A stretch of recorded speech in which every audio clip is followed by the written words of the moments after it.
Hello, hello. Good morning. Good afternoon, I should say. Welcome in. It is another Monday, and I'm hoping we can be very productive today. I am very tired. The UK over the weekend jumped forward in time by 1 hour, and I'm home to make that up very slowly in energy. I have slipped even more into an American sleep cycle over the past couple of weeks, but here's hoping I can ease into the week with some low-key work. I went a bit overboard on Friday and Saturday with work, so I had to take Sunday off as an emergency rest day. So I have a small little activity to be getting on with in today's productivity sprints, which is I have been working on the audiobook of Drawing Red, and I gave myself the challenge of creating a robot voice. I wrote a robot character, and I am... when I wrote it, I didn't expect me to be the one doing these voices, but here we are. So I've been trying to work out, okay, robot voice, that's fine. Why, though, did I have to write it as a high-pitched robot voice? Why? Why me? It kind of makes me wonder if I know I'm going to be writing, well, for myself to narrate in future. Am I going to subconsciously change what I'm writing? Like in terms of languages or how I'm describing people's tones, knowing I'm the one who might have to narrate it someday. So that's been fun. So I have a little challenge. I am doing all of my recording in OBS, and then I'm editing in Davinci Resolve because I want to upload this thing to YouTube. My challenge today is to make my voice sound more like a robot, hopefully without doing any extra takes. So I've done some background research. There are some audio effects I can apply for this. So I'm going to be doing some listening through, finding where those robot parts are, and attempting to apply and go through various different effects to see what works. So let's give you a glimpse of what that looks like. Here we are. This is my Davinci Resolve screen.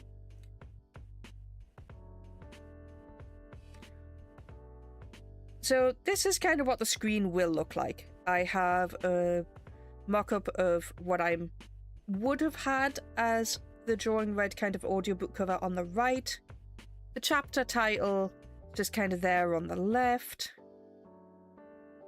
You can see I've already done the taking out the bloopers and stuff.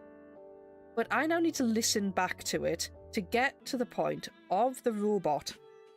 And when I get to the point of the robot, I'm going to see if any of these effects that I've looked up actually work.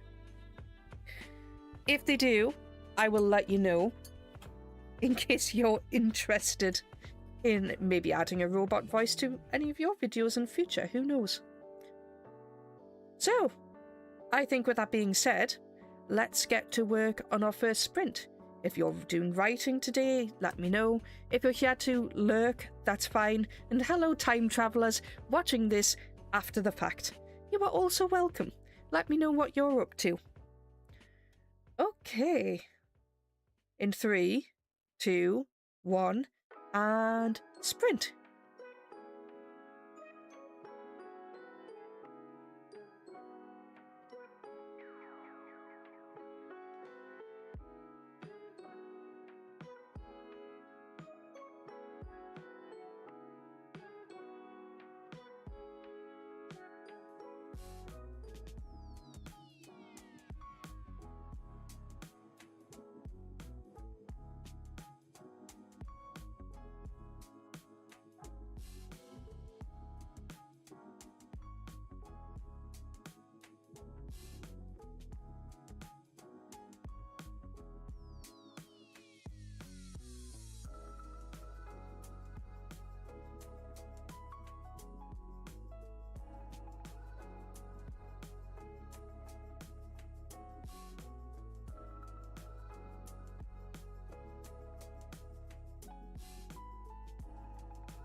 And that's time.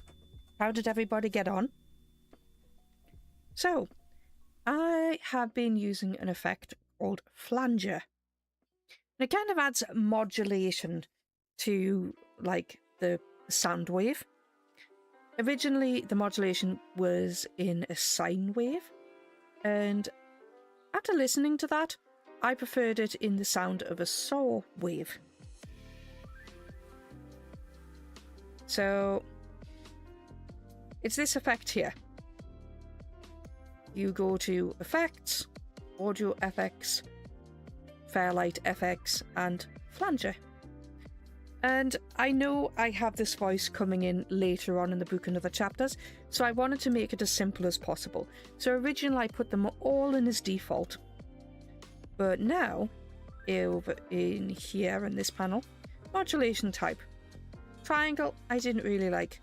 Sine was very stereotypical, but I think it sounds more robotic, but still with expression in Saw, at least for me. I don't really want to mess with any of the others. I think it's fine the way it is. Is it the best? No. After that, I carried on editing the chapter. So taking out bloopers, mistakes, editing those out. And as I'm going along, I'm thinking there is a couple of other things I could do with this voice. I could try to adjust the pitch. There. I might try that. There is something else as well that I could introduce. I just need to work out where it is. I wrote down some notes about it. Let's see. Yeah, so I could use pitch shifter. EQ adjustments. Fairlight EQ. I assume it would be in there. Which is choose the equalizer. Let's see. And choose the general telephone option. If this works by any chance, I wonder if I could add this to all the other telephone calls in the series. Or am I just adding extra work for myself at that point? I don't know. I know other audiobooks probably wouldn't have that as a feature, but hey, I'm indie, this is my audiobook, and I can do whatever I like with it. So, I think it would be good in terms of the robot for it sounding like it's coming out of a speaker. But in terms of clarity, I like how clear it is now. It's a shame that when I wrote this robot voice, I did not know that GLaDOS from Portal existed. Hands up, my mistake. GLaDOS is awesome. For anyone who hasn't heard GLaDOS speak, go check that out. You'll find plenty on the internet, including GLaDOS singing songs in her robot voice. It's fun, and I've had a lot of fun trying to imitate GLaDOS. Except I'm going back now and I'm like, why did I have to write mine high-pitched? But anyway, I've also been trying to stay hydrated and wake myself up with some salt drinks, essentially. Have a drink now.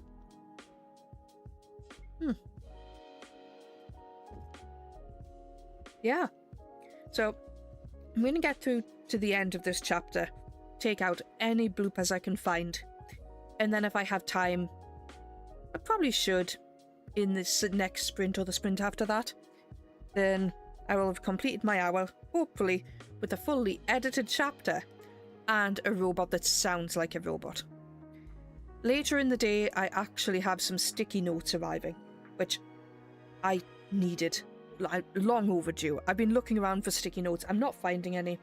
But something I can just pin up, so when I come back next time to edit this, I know what settings I'm using. Flanger, sound wave type, well, modulation type, saw. I'm just imagining the squares on a graph in my head. Haven't heard sine since school. 3, 2, 1, sprint!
And that's time. How did everybody get on? In that round, I have found one word that I need to re-record. I somehow managed to say the word mechanic instead of metallic. So that's something I'll have to work on after these sprints. But I have managed to shift up the pitch now of my robot voice. So that's gone up by about 2 semitones. And I'm now trying to choose which modulation type of the wave that I want. I think saw still sounds more smooth. It sounds robotic, but not as clunky as sine. So I'm kind of appreciating that. And I think I've solved my high-pitched problem. Because I talk quite low anyway, but when I was doing the voices for the robots, I was still kind of slightly high-pitched. Well, higher for me, but not something that for most people would register as high. This, though, from that going up to, plus the modulation type being changed, I think is it. I have also changed the length of the graphics to suit the new ending length of the chapter. So when we get there, there we go, the text just fades out. That's not... Is that exactly centered? I think that could be centered a tad bit more. I am so pedantic when it comes to this stuff. It is unreal. There we go. So, I think I'll have one last listen, see if there are any more bloopers, if there are any more long gaps between words or phrases that I want to edit out. I will do that in this next pass. And then I just have one more word to record, to dump in there, and then Chapter 8 is good to go. And tomorrow I will sit and I will record Chapter 9. If anyone wants to know what my setup looks like, I have a shorts video for that, by the way. Time for a stretch. Oh, there we go. This is some nice, easy work to get me on the go for the week. I've kind of put most of my other writing projects on hold to get this out into the world. And I know last week I was talking about how I may have to reduce my working hours slightly, or reduce the days that I'm working. And I have done, because I'm balancing 2 different channels. I have my Adara Writes channel and my Adara Unwinds channel. So I'm spending Monday, Tuesday and Thursday working on author stuff. Wednesdays I'm taking off as a bit of a rest. Thursdays sometimes might be taken over if I want to produce like a long form video for the channel, but otherwise Mondays, Tuesdays, Thursdays to me are now writing days. I physically can't keep up working on stuff every day of the week, so for that reason I've kind of temporarily dropped my other projects, and I'm just to get this out the way. And then on Fridays and Saturdays I have decided, instead of doing a live stream for Adara Unwinds every week, I'm going to be doing one every other week. That gives me like 2 weeks, like the Saturday, then the Friday and Saturday of the week after that, to work on post-production. And I'm hoping that's just balancing out my life a bit more. I know there are an awful lot of people who want to be career authors, and I'm just here taking it at my own pace for my own health. One of the reasons I started writing was due to being chronically ill. It became one of the most accessible one of the most accessible creative outlets for me. And I would like to keep that up without me crashing and burning into the ground. That would be nice. But I'd like to do other things like VTubing and apparently audiobook creation and hosting live streams and YouTube channels, so here we are.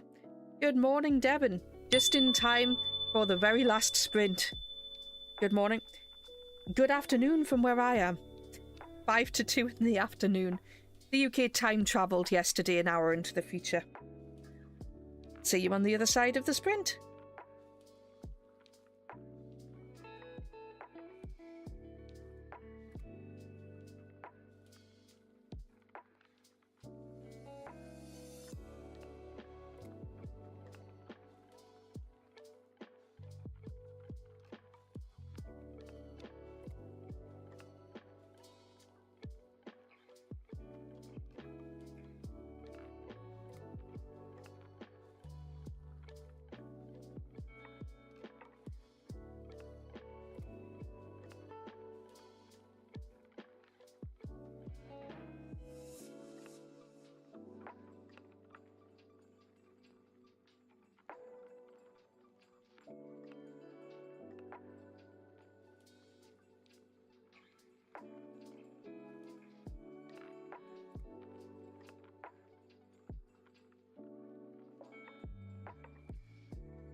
And that's time. Okay. There were some quite big gaps there during recording, and I could tell I was really taking my time with it. So I was drawing out sentences, so I'd finish the sentence and then there'd be a big gap and then it'd say something like, he said. So I was kind of cutting out gaps between those, big gaps between sentences, and all that jazz. It seemed to be going well. So, I did actually accomplish what I set out to today with this, which was to create what I hope is a robot voice, and a convincing one, because I stupidly wrote the thing as being high-pitched instead of GLaDOS style from Portal. So, the settings I have landed on are... Oh, 1 second, just get rid of that timer, there we go.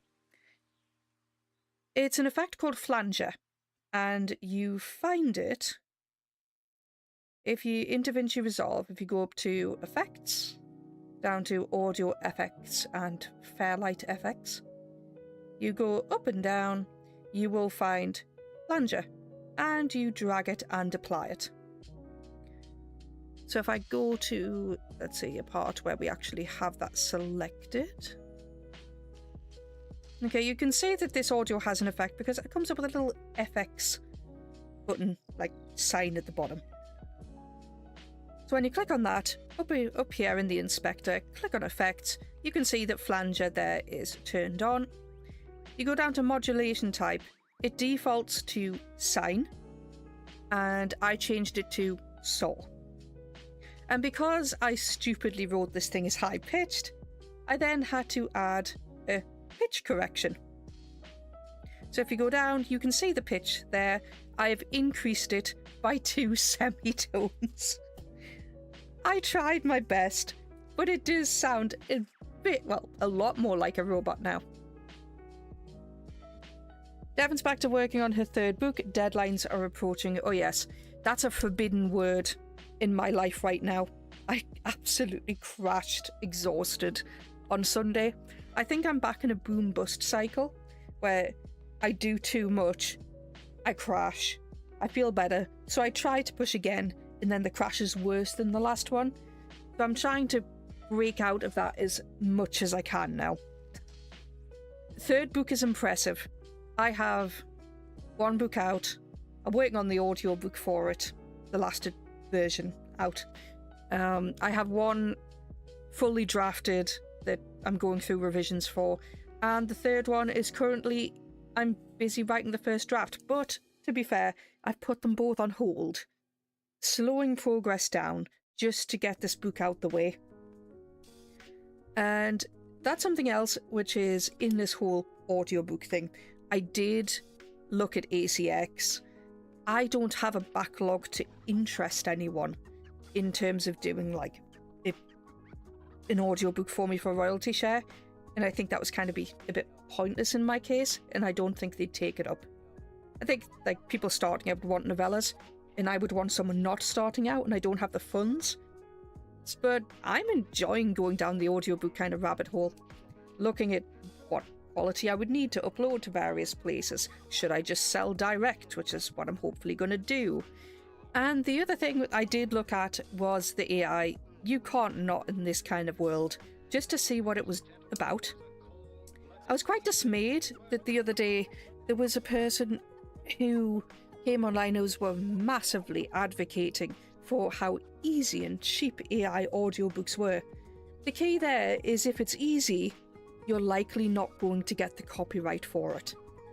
You have to put in creative time and effort, and it's your creative decisions that you can copyright, not the text-to-speech. So there's an awful lot of decision-making, post-production that has to be applied to the majority. That's not easy, and for that point, you may as well do a lot of it yourself. Yeah, you have no interest in... I don't blame you. I don't blame you for having no interest in doing it yourself either. I really don't. So, in terms of AI and copyright, it can be done, but it's a massive grey area and a really big ask in terms of law for it to qualify. It's like, you know how you can sell your rights to your audio as well as to your text. So even if you own the text, you may not own the copyright.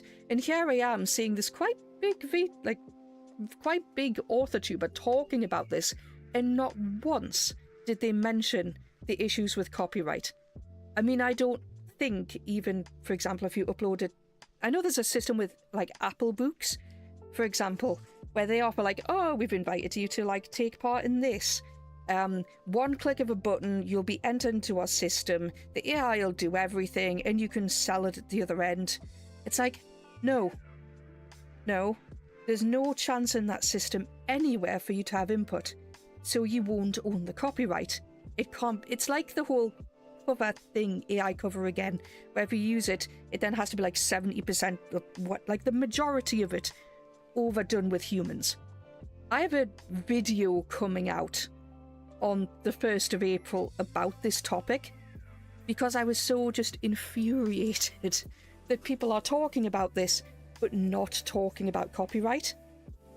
I mean, it can be done, but it's a lot of work and it's not a cheat, which is how I came to the conclusion of doing it this way. Am I ever going to get the specs high enough for ACX? Probably not. Will this be distributed on bigger stores? No. Can I upload it to YouTube with a link, say, hey, first chapter's free, access to the other unlisted chapters for a small donation? Yes. So that's what I'm doing. If it means putting my other projects on hold, that's fine. I'm happy knowing that I'm only working on this a few days a week and that it will eventually get out there. Yeah, a lot of people don't want to chance it, and I recommend you don't. Don't go down that rabbit hole. Yeah, 1st of April, the video for that's out. I'm so dismayed that people are talking about this on either side and never mentioning copyright. As an indie author, that should always be in your head, and this person is an indie author talking about it. I'm just like, no, you're kind of selling a false promise here. I haven't called them out for who it is, but it just got me so riled up. It's probably one of the reasons I crashed over the weekend was scripting, recording, editing this thing. Oh, but it needed to be done. Someone has to talk about it, and I know I'm very small compared to other people, but it has to be done. Yeah, baby steps for a great product well delivered. Yes. Do I have the experience of an audio engineer with 10 plus years? Not a chance. But am I going to take the time to get this right and to learn what I can do better? Yes. I mean, one of the things I could have done was looked at EQ, which is equalizers. I know nothing about those, but it was recommended to me. I had one look at that page and I ran away. That's too complicated. But there are other things I can do, which I've looked up, which I'm trying, which are making things better. It takes time, but this is ultimately the quickest way I've found, with the highest result of quality that I'm happy with delivering, because if people are going to put money to this, I want it to be quality. I don't want my name associated with something not quality. Well, that's me hopping down from my soapbox now. Thank you for coming to my TED Talk. Part 2 will be out on the 1st of April. Oh, God. Yeah. So, that's it from me. Thank you for being here, Devin, and good luck with Book 3. I'm trying to take my foot off the pedal. Trying to more just focus on one project at a time now. My energy demands that. But I also want it to be good quality. And people know I have fatigue. I can't do this full time. I can't do anything full time, to be honest, because of the fatigue. That's the reason I'm kind of here, because writing is accessible. And I want it to continue to be accessible without me burning out. It's the case of the tortoise and the hare. There are ways to go through this. There are people that will try to take shortcuts. There are pitfalls to them all. Have a good week, and I may or may not be hopping into other people's streams. Probably Tuesdays and Thursdays. I'm planning on taking Wednesdays as a day off. I'll see you around again. Thanks, and see you later. Bye.